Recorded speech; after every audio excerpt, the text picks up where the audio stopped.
పైన పటారం లోన లోటారం ఈ సామెత వినే ఉంటారు. మన హైదరాబాద్ మహా బస్ షెల్టర్లను చూస్తే ఈ సామెత గుర్తురాక మానదు.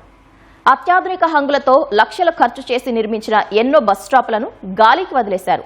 ఊడిపడుతున్న పైకప్పులు, పనిచేయని కరెంటు బోర్డులు, వేలాడుతున్న సీసీ కెమెరాలు, రెక్కలు విరిగిన ఫ్యాన్లు, పగిలిన అద్దాలతో అధ్వానంగా మారాయి. కొన్నింటిలో గొప్పగా పెట్టిన ఏసీలు మాకు పని చేయడమే తెలియదంటున్నాయి.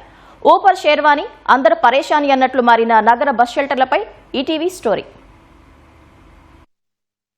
హైదరాబాద్ కోటికి పైగా జనాభా, లక్షల మంది ప్రయాణికులు, జిల్లాల నుంచి వేలల్లో వచ్చిపోయే వారితో కిటకిటలాడే జనారణ్యం. ఈ నగరంలో ఒక ప్రాంతం నుంచి మరో ప్రాంతానికి వెళ్లాలంటే ఎన్నో ఆపసోపాలు పడాల్సిందే. బస్సుల్లో వెళ్లే వారికైతే ఆ కష్టాలు మరెన్నో.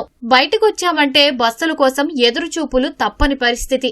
అలా ఎదురుచూసే వారికి ఇబ్బంది ఉండకూడదని కొన్నాళ్ల క్రితం జీహెచ్ఎంసీ కోట్ల రూపాయలు ఖర్చు చేసి ఆధునిక హంగులతో బస్సు షెల్టర్లు నిర్మించింది. ఎండాకాలం చల్లగా ఉండాలని ఏసీలు కూడా బిగించింది. అన్నీ ఏర్పాటు చేశారు. కానీ నిర్వహణే మరిచింది. ఆ బస్సు షెల్టర్లపై ఏర్పాటు చేసిన ప్రకటనల ద్వారా ఆదాయాన్ని ఖాతాలో వేసుకుంటున్న జీహెచ్ఎంసీ అక్కడకు వచ్చే ప్రయాణికులకు తగిన సౌకర్యాలు కల్పించాలని ఆలోచనే చేయలేదు. చాలా చోట్ల అద్దాలు పగిలి దర్శనమిస్తున్నాయి. మరికొన్ని ఎప్పుడు చూసినా తాళం వేసే ఉంటున్నాయి.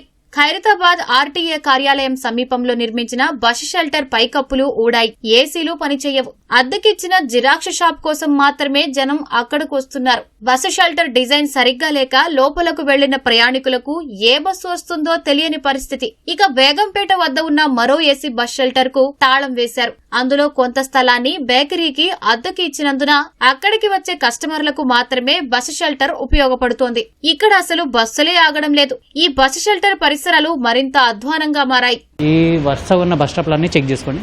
ఏసీలు వర్క్ సరే, అసలు బస్ స్టాప్లలో ఆర్టీసీలో ఏదో పెద్ద కట్టించినట్టు చూపిస్తారు, బిల్డప్ చేస్తారు, షోపుటప్ చేస్తారు. కానీ అసలు అందులో ఒక లైట్ పని చేయదు, ఫ్యాన్ పని చేయదు, ఏసీ కూలర్ అంటారు, ఏసీ కూలర్ పని చేయదు, ఏమీ పని చేయవు. ఇంకా దాంట్లో కూర్చునే కంటే బయట నిలబడమే బెస్ట్ అనిపిస్తుంది. కూకట్పల్లిలో బస్ స్టాప్ లో ఏసీ పనిచేస్తున్నా మొత్తం చెత్తా చెదారంతో నిండిపోయింది. ఎర్రగడ్డలోని బస్సు షెల్టర్లో ఏసీలు, ఫ్యాన్లు పనిచేయవు. డోర్లు సరిగా లేవు. పైన పెచ్చులు ఊడాయి. పరిసరాల్లో మద్యం సీసాలు దర్శనమిస్తున్నాయి. ఈ షెల్టర్ దగ్గర చాలా బస్సులు ఆపుకుండానే వెళ్తున్నాయని ప్రయాణికులు చెబుతున్నారు. శివం రోడ్డులోని బస్ స్టాప్ లో ఏసీ, ఫ్యాన్లు పనిచేయక అలంకారప్రాయంగా మారింది. నేను ఎప్పుడు ఈ బస్ స్టాండ్కి వచ్చినా కూడా ఏసీ పనిచేయదు, ఫ్యాన్ పనిచేయదు. ఉడుకుతుంది సార్, చూసారు కదా ఎంత ఉడుకుతుందో. ఇంకోటి కొద్దిగా తాగడానికి నీళ్లు పెడతాం మంచిది. మా లాంటి ముసలోళ్ళు తాగడానికి మంచిగా ఉంటుంది. నేను వచ్చి హాఫ్ అన్ అవర్ అవుతుంది. హాఫ్ అన్ అవర్ నుంచి ఇందులోనే కూర్చున్నాను. ఏసీ లేదు. ఏసీ చూడడానికి మాత్రం ఏసీ పెట్టారు అంతేగాని ఏసీ మాత్రం లేదు. నాన్ కవర్స్ ఉన్నాయి అంతేగాని అవి నడవట్లేదు అన్నట్టు. ప్రజలకు అవకాశంగా లేదు. కానీ చూడడానికి మాత్రమే పీస్ఫుల్గా అనిపిస్తుంది అంతే. కాబట్టి ఆర్టీసీ వాళ్ళు సరైన సౌకర్యాలు పెట్టాలి. ఎండావాన నుంచి ప్రయాణికుల రక్షణ కోసమని నిర్మించిన బస్సు షెల్టర్లను తమకు ఉపయోగకరంగా మార్చాలని ప్రజలు జీహెచ్ఎంసీని డిమాండ్ చేస్తున్నారు.